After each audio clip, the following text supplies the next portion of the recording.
কিন্তু আমার উঠতে নামতে সব সময় ভয় লাগে। কপাল আমার মন্দ বলেছেন শ্রী শ্রী মিথ্যানন্দ, কপাল আমার মন্দ। গিয়েছিলাম সোনামুখী মেলায়, গিয়ে দেখি মেলা ভেঙে গেছে।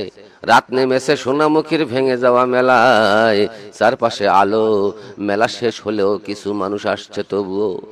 আর তার মাঝখানে দাঁড়িয়ে আছে এক বিশাল দোতলা নৌকা, রঙিন আলোয় মোরা ঠিক যেন স্বপ্নের জাহাজ।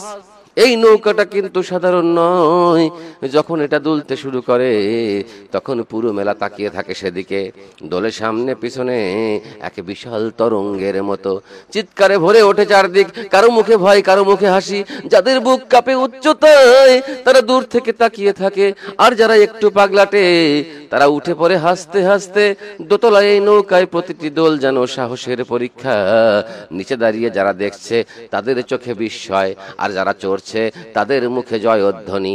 আমিও একবার উঠেছিলাম এই নৌকায়, কিন্তু রাইড শেষে কান ধরেছি বাবা। উচ্চতা ভীতি আমার চরম পর্যায়ের।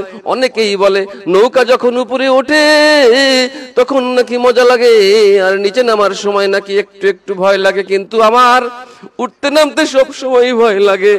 এমন ভয় যে মনে হয় আজকেই আমার জীবনের যবনিকাপাত হবে। তবে যারা সাহসের গোডাউন বুকে রাখে তারা রাইড শেষে পায় এক দুরন্ত স্বপ্নের অভিজ্ঞতা।